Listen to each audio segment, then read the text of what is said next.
so yo tayi mokongo nanga ba cicatrice yali awa likola Francis Kalombo tanga daga président jeunesse a PPRD tango bisona ba jeune a déposé ko machine na mboko Francis Kalombo ko tina ba jeune a PPRD ko zabisa na pas matete avec autoke bango nous le savons mais na ligne collecta tananga pas Francis Kalombo te. Pourquoi Ndeko Katumbi a publié Mokanda Oyo Mokoto Sali marche le 30 juin? Premièrement, Alingati marche Salamate. C'est ça la vérité. Mokanda Oyo Katumbi abimisi azako lo bafayo lo akosenga pesa yango te. Sikawa nalingi badonyo so baye ba makambo elo ya Mokanda yango. Mokanda yango balobi ezali balobi ni entité nango nini? Proposition de sortie de crise. C'est ce que dirigera le pays. Et Martin Fayoulou dirige les hauts conseils pour les réformes institutionnelles. Oui, Zali Makambe Komami Aou, na 3 points. Balobi proposition de sortie de crise. C'est-à-dire que Zali Makani c'est pour la crise de légitimité. Yambona Manyola Maïmaï na Kati Aou. Makambo Oyo à partir à moi ya mars yani Oyo. Même les autres on va invalider les députés na PV-alité. Donc Fayoulou a dit mais dans ce cas-là, tout bande la maponomie d'ici 12 mois. Mais attention, avant de bande la maponomie, et Sengela nous seni ananga oye kufa tozwa seni asika. Des nouvelles élections. Mais na lingi peka nouvelles élections wana ezanga imo côté. Sengeli jape me bagombo pas à la candidat. Et moi namboka muzito à la candidat, Katumbi pas à la candidat pour Kabila kataki bango nanko.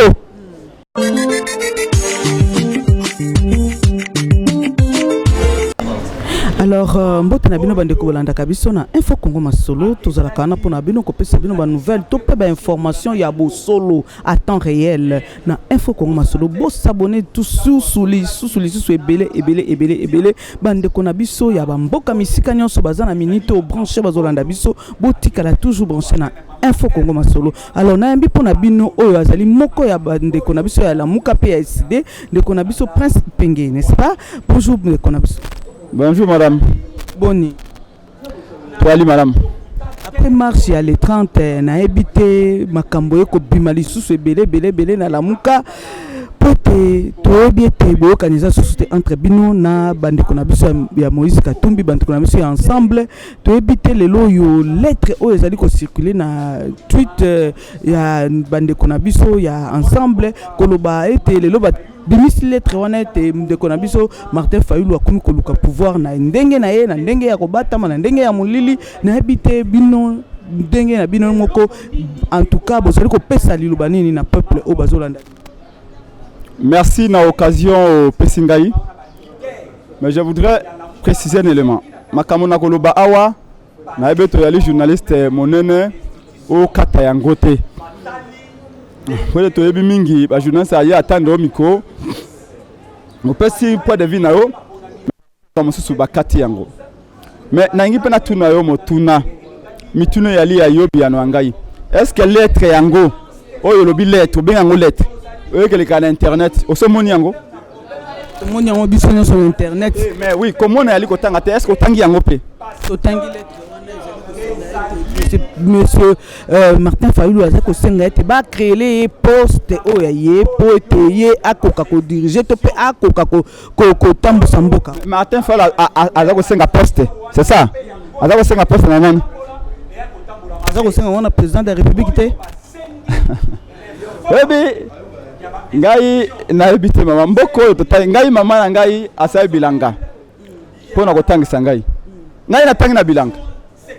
Donc pourquoi maman nanga moni passe bon autant sanga na bilanga na lingi mayele na ngai muto atosa yango na ali na mokanda yango awa balusa na to na l'accent peuple te yo lo bien te matin fa lo bi awa senga chilombo poste zoomer na nous lettre na lettre comme ça muto mayele nyoso na kanse to ko sasa internet te o tie yango oya lettre yango mokanda yango yo benga yango lettre na bengi yango lettre te na bengi yango proposition de sortie de crise parce que tant que batangi singa na unikini na université ba singa soko moni mokanda yamba ko tanga na katikata mokanda banana ko tali ko ya mokanda ba commune ni babe yango na poto intitulé ya mokanda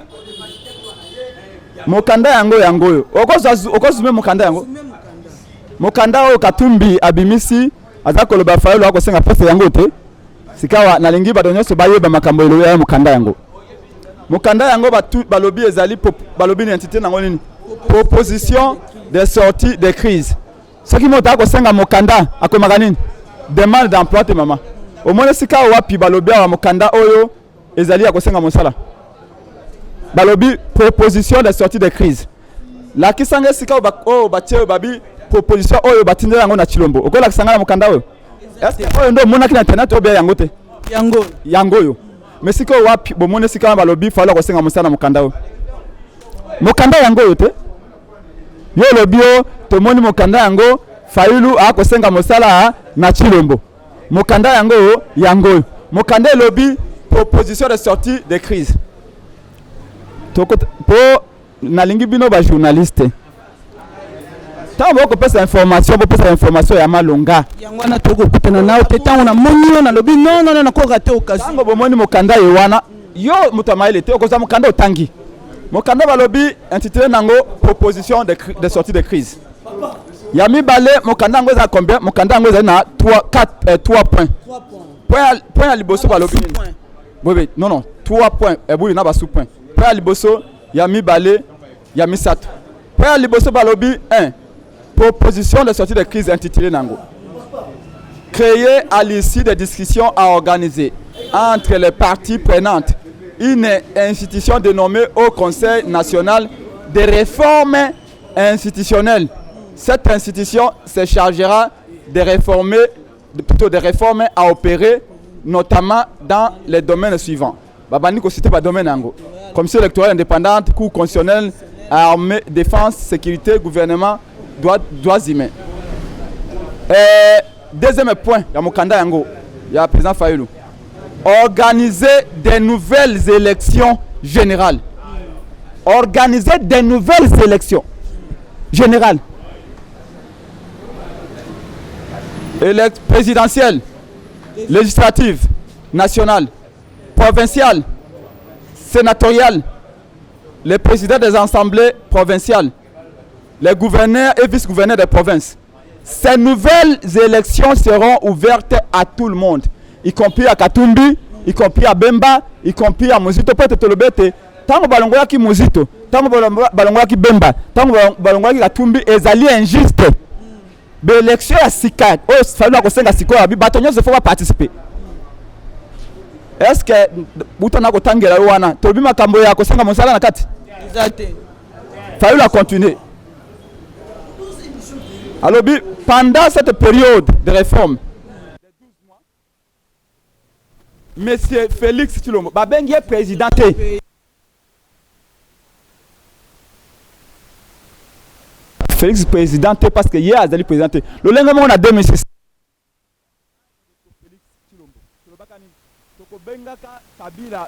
Président de la République était parce qu'il y a un qui m'a pronommé en 2011. Tu sais que dit papa, tu sais que d'attaquer Kobenga jamais Kabila président de la République. D'ailleurs, Bobo ça a porté serment naé. Papa, tu sais que dans le bagan na bisonine. Je ne reconnaîtrai jamais ce bonhomme là. D'ailleurs, Bokangelanga yo basinga boya naé a vivant. On appelle Martin Fayulu lobby lelo. Pas la mémoire té. Les Congolais pensent qu'on n'a pas la mémoire.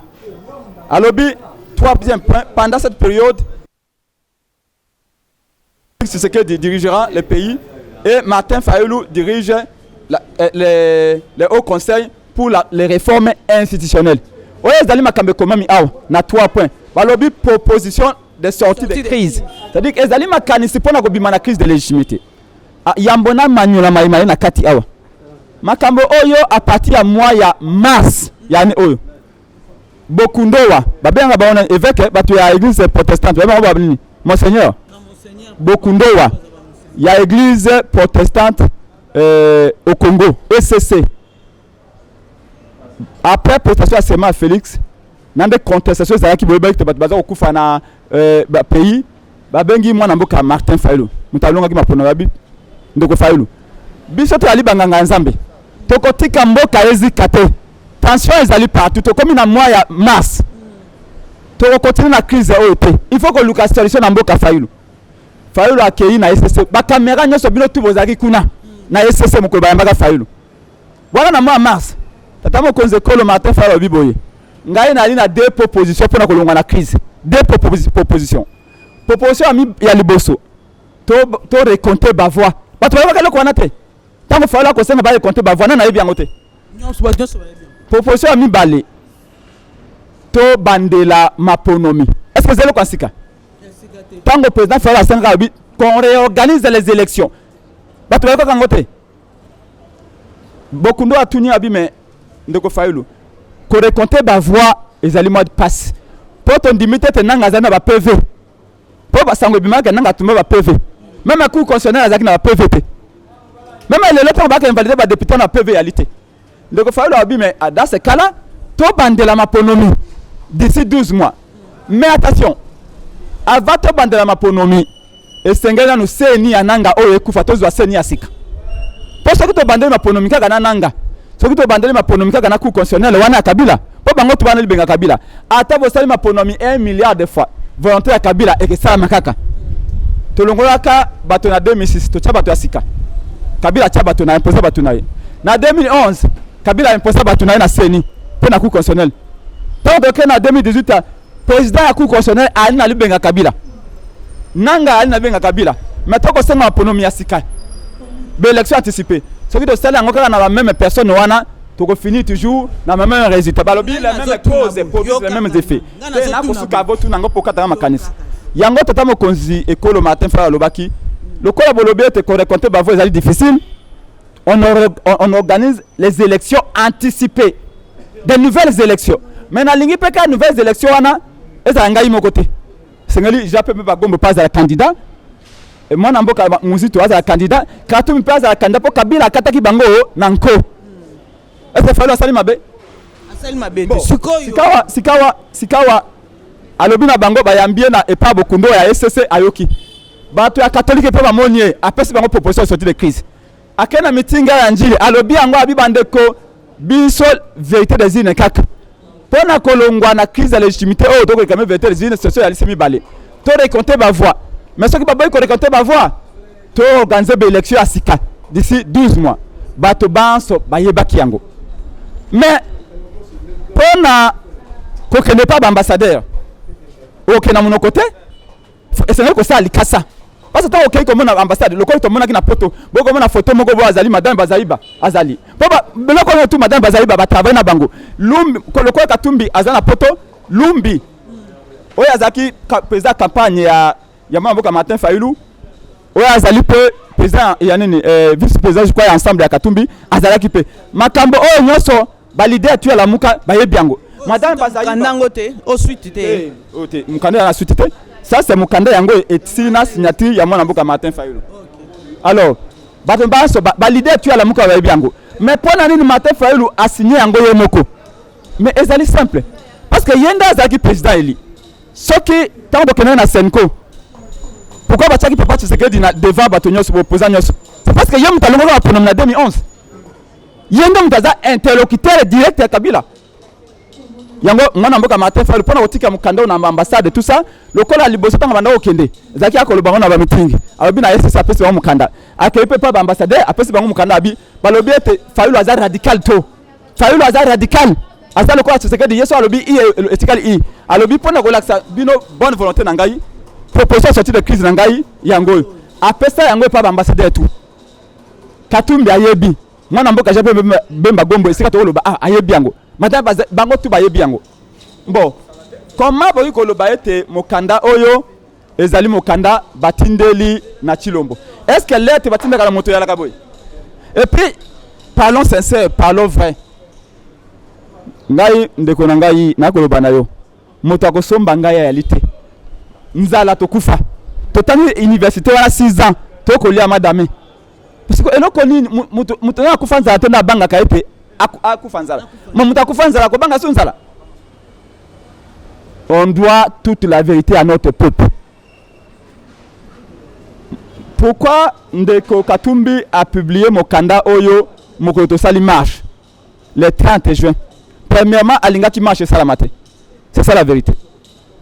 Deuxièmement, boyebete likambo balobaki que Fayulu azali congolais te, azali motobandu te, azali camerounais. Eh bien ça yango? Ndeko Katumbi. Na bato naye. Siko boyokani ezate entre bino na Katumbi, eza nini bozo welela nini? Non, ya question ki boyokani te. Katumbi jusque là to ebete yende mokonzi ya la muka komoko na 2006 mutalonga ki maponome ki Jean-Pierre Bemba Gombo ezali vérité na kobe yango sika universel muta kobe yangoalité mais tant alobaki ete na boyi Kabila massacre pe na biso to continuer to ndimaki te na 2011 papa Tshisekedi alobi ngai nazaki na limité mon Tshisekedi au pété serment ngana chalupa il faut azala donc en fait Fayulu s'est effacé hier à la place wana non Tshisekedi alonga ki maponome na 2011 tu es que c'est l'accord à Saint-Nicolas en 2016 mais pourquoi de ticket là qui est liboso pour tirer mutalonga ki maponome yem mutawanda contester pouvoir à Joseph Kabila bon les hommes moto soke sengeli akuta na ambassadeur Ezak Katumbi non eza Fayulu mutalonga ki maponome azo confiance à peu parce que yende tolanda ki na meeting na ye ya province orientale bana ya Kisangani balobaki nini Fayulu c'est yondo zana devoir ya komema montage vidéo yonde sengelo défendre ba voix na biso parce que yonde to votaki attends vous soutenir ngai mais ngai na bimi à ce moment là ngai na ko défendre vote aux populations et pesa ngai alors on n'a aucun problème avec Ndeko Katumbi le problème c'est que depuis ayaki koloba que non tokenda akozwa mwana mboka Jean-Pierre Bemba Gombo na loboka mobali akozwa tata mokonzi ko le matin fa na loboka mwasi ameme bango inde na kancha tibako mela soupe na Chilombo tolobaki na ye toboyi proposition yowana mabe ute sika yowana ye yaki na calcul na ye amema biso comme ba commerçant na ye tobite presque peine ça fait 18 ans boya na bino de bebisi bakali voilà donc ye yaki na boule na ye mususu depuis tolobi que non biso to ka abandonner peuple te to kay na élection na 2006 Bemba gagné Kabila sali premier coup d'état balobi na biso na to tikaka to avancer pour meate to tiki to comme na 2011 papa Tshisekedi a gagné l'élection Kabila c'est sur deuxième coup d'état balobi na biso non botikaka le train ta marche mais train yango que ça marche et comme na gare mo colonie to tiki na to quitter parce que to combataki Fayulu azaki le seul tango Félix ana poto akoli ambala Fayulu akokenda ala ko sa combat pour la vérité na 2011 na papa Tshisekedi to longo 2011 to comme na 2018 maman pour na mbala ya misato peuple aponi moto na ye Kabila une seule personne, un seul individu s'impose contre la volonté de plus de 80 millions d'individus et on nous dit non, Totikaka Félix Azan de Konabiso. Mais ou alors on est des idiots, ou alors on est un peuple comme tout autre peuple. Parce qu'on nous dit que le peuple congolais même un peuple intabale mbaganaïté. Parce que moi on a beaucoup de bako mesana. Ya mo Félix na Kamila babisa Kabila na kingakati. Kabila abi mais si je vous mets là, s'il y a contestation, qu'est-ce qu'on fait? Bango balobi, ne vous en faites pas. Kamera, surtout Kamera tient pile dans des bignons salobi, c'est un peuple qui ne marche pas. Vous le connaissez très bien. 2 jours après, il va abandonner. Et Félix Akino, bako s'habituer, bako mesana. Yango moni moana banduko ide pesi bako bako mesana. Beba mesana kana mabete, yo somo muta mesana malade. Au bandi fièvre bandi lobi na mesana nango. Mais tu es comme grave pe lié yo. C'est pourquoi nous disons ça prendra le temps que ça prendra. Pour l'intérêt du Congo et pour l'amour de la patrie, nous allons combattre jusqu'au bout. Et le Ndeko Katumbi Sali, ezali avant tout malhonnêteté. Peu ezali intention à nuire na Fayulu. Mais ça ne nous étonne pas. Asa le baki yango na poto que lui veut répandre ses affaires. Mais pour nous répandre ses affaires, et là ko basenge zanini. Il voit Kagame. Katumbi voit Kagame régulièrement. Bolanda Kagame alobaki nini? Kagame dit batuni Kagame mais yo temps na Rwanda. Au sali zine ya or na Rwanda. Mais yo oko produit ata 1 gramme ya coltan tripa na yo. Est-ce que ça laka? Yo mutuka voisin na yo somela ngo carburant. Est-ce que ça laka? Coltan ezali na Congo. Wolo ezali na Congo. Mais yo sali ezali na coltan et batuni ya bikel investissement bino j'ai investi 5 millions de dollars. Mais tu investis 5 millions de dollars pour un produit minier que tu ne produis pas de soi. Alors quand on pose la question à non, mais il dit aux journalistes, pourquoi est-ce que vous êtes pessimiste? Il faut y croire. Il y a eu changement au Congo. Il y a un nouveau président au Congo qui est prêt à signer des accords avec nous. Donc il faut y croire. Donc, biso izine à côté de Tongo pas na biso te. Kagame tongeli biso et pas na Rwanda. Mais côté zali ya biso. Transformation. Et les Kagame là ont utilisé les Katumbi pour faire tout que danger pour na Libala Chilombo na Kabila. C'est ça le schéma et nous voulons vous le dire clairement. on n'a rien contre Katumbi. C'est qu'un gars, Azali, président Lingomba, mon amboka, Pierre-Jacques Chaloupa, paix à son âme. Chaloupa, tant qu'il malade à cancer, du collègue à emprisonnement, il va tchaker la makala qu'on n'est pas Kabila. Chaloupa a accueilli poto, malade à cancer, on a traitement par jour $1000. Eh, mon bon récilier, Katumbi a sunga qui est. C'est-à-dire que je suis bien placé pour le mola mouya Katumbi. Je sais. Katumbi a bien mis mon solo boy. Asunga qui a sungi Chaloupa a bien fait ce traitement. Et pourtant, qui peut Martin Fayoulou pour la élection. S'il vous plaît. Pourquoi on a fait comme Chaloupa?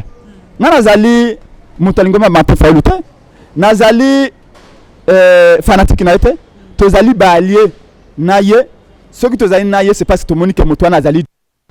Yesoka lobby I etikali I. Soka lobby ah ngai na ko bunda na Fayoulou na 2011 pour papa Tshisekedi. Victoire ezaki ya Fayoulou te. Ezaki ya Tshisekedi. Maintenant que na plaka du na campagne na Fayoulou na 2011. Toko na tabanya na plaka du na Fayoulou. À ce moment-là Félix azaki na poto hein. Azaki kolia bambala tranquillement. Mais Fayoulou azaki ko bunda pour papa Tshisekedi. Tango wana tribalisme ezaka te. Mais tango ba pese bo kozito lobby ba bo tribalisme. Ça c'est entre parenthèses. Donc pour na ko lobaka ngai je n'ai rien contre Katumbi. J'ai vu Katumbi aider mon amboka Chaloupa na maladie naye.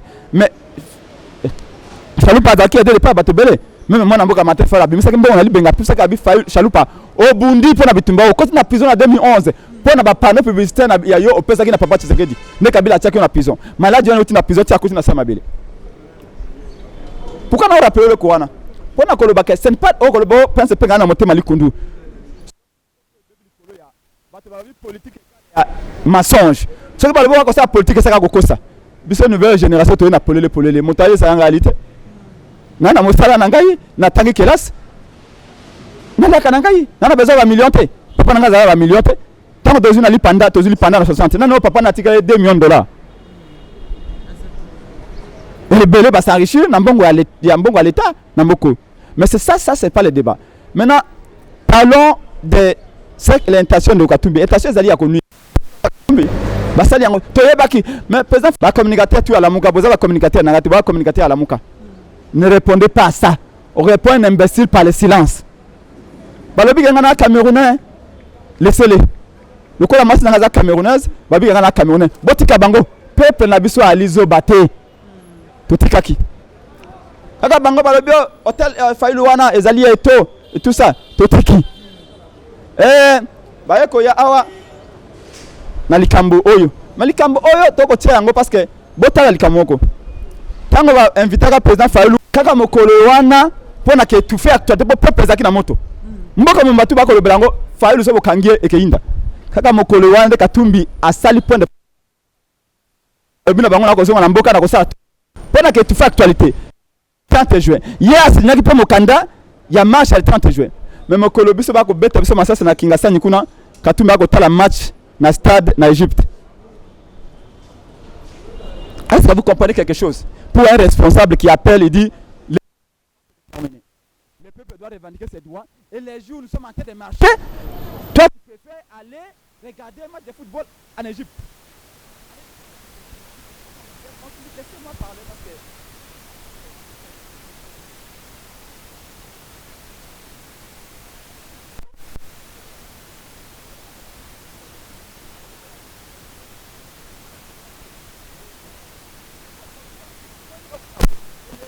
bon, la vérité, toute la vérité, et rien que la vérité.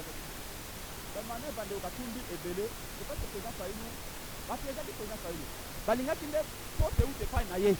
Yango, président Fayoulou alobaki depuis mois de mars. C'est-à-dire que les Cambodgiens dans Mukanda Oyo, les Cambodgiens qui connaissent de tous les cas dirigeants à la Muka. Les Cambodgiens batoban sobaye baki. Ba la kisanga na kelasi ba bisoko bandi kotanga Mukanda, banona likolo ya Mukanda. Awa. Likolo ya Mukanda ngo lobby proposition de sortie de crise. Est-ce que ba commis demande d'emploi na Chilombo? Aba e bandi pe na 3 points. Est-ce que ba lobby que na Mukanda oyo te Fayoulou lobby ba comme c'est premier ministre, ba comme ça vice-président de la République. Mais comment on peut dire que non? Et le cause akelo comme ezaki na secret, fallait qu'on négocie, à continuer à battre marché, à qu'on négocie. Est-ce que c'est normal ça? Tout d'abord, Katumbi manque le respect au peuple. Parce que pour naïe, bah quand on est bazar idiot, baza ba imbécile ba kokotanga mukanda ote même ye pose pris na piège tango ye ko tuna mukunda lobi te mukanda ngo na mona ki yango fala lobi Félix après sa poste maintenant on a bimisé mukanda yango to se faire sikilango na bato nyozo tout bala que ça faisait siko fala tenga poste na mukanda o ah non non non c'est parce que Bino veut épouser thèse ya Tilo Tito excusez-moi il y a Fancy Kalombo mais parlons de Fancy Kalombo bon s'il vous plaît je m'excuse na koloban parce que les autres n'auront pas de temps nangai so mo tayi mo kongo nanga ba cicatrice yali awa likola Fancy Kalombo tango azaka président jeunesse a peu perdre tango bisona ba jeune a deux to ko machine na mboko Fancy Kalombo ko tina ba jeune a peu perdre ko zabisona pas matete ko doge bango nous le savons mais na lingi koleksa tananga pas Fancy Kalombo te na lingi ne batu ba comprendre intention ya ndeko Katumbi to ko wela nini na ye et le côté biso moto to ko lukande peuple to lingi ne président Félix Alobaki ne répondait rien à cette lettre. Alobi na Mark Mukebai, alobi na Nico Mayengele, alobi même madame Bazaiba alobi na moto a répondre eloko mogote. D'ailleurs mon colonel to ebimi ye akendaki kolanda mwana mboka Jean-Pierre Bagombo na gemena pona 10e anniversaire ya liwa papa Jean Bemba. Alobaki prince pende bo répondre te. On répond imbécile par le silence. Balobaka na ngai ke nazali camerounais. Peuple est peuple andimi yango te.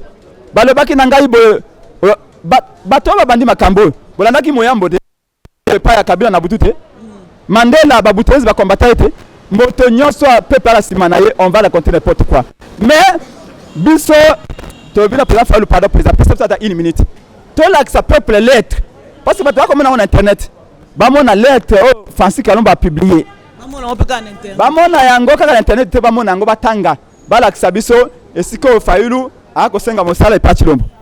Et puis, la sabiso est ce que Batindeli Félix lettre, balobi proposition est sortie de crise. Et tout le monde a le bien en meeting na ye, a le bien on a SCC, a le bien on a ni. To achaya on a mokanda awa. Pour na kopesa pena l'ambassadeur parce que l'ambassadeur ko le on a malobate au déposer lettre. A signé ngo parce que yenda zali président élu. Idée zali ya bande konyoso ya lamuka, mais yenda ko porter idée on parce que yena zali président zaki eli yena zali ko contester pas ko réclamer victoire ya peuple.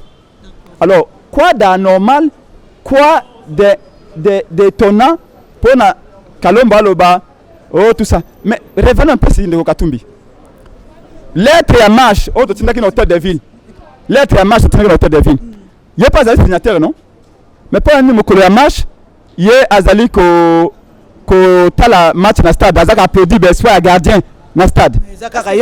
Monsieur Jean-Pierre Bemba. Ah non, non, non, non, attention. Tout le monde connaît d'où vient le président Jean-Pierre Bemba Gombo. Maman, 10 ans prison Zali Awate. Ngai, mwana mboka Pierre Jacques Chalupa, comment que le papa nangai. Ngana okena makala mukolonyo so kutikelo akolia. Mais Chalupa au bout de 2 ans en prison, c'est vrai Kazaki Mundele mais abota na Congo. Mais tu ne connais pas comment la prison est prise. Bati na ko 5 jours à Pamba obi makata ata batielo nyoso okoyoka atumbi pe falaza na marche mais non naturellement donc pour vous dire que le lo ata akize Fayulu ebo Fayulu ngana lingaki na sa safari na ngai na sa tourner na ngai Fayulu nda bengi bato tu na Congo ba ya ngai te en 2023 la même chose va se reproduire et dans les mêmes conditions. Merci beaucoup monsieur Prince Penge, merci na bino sobozo landa biso, merci na bandeko nyonso o bazala ka brancher na Info Congo Masolo, bo s'abonner et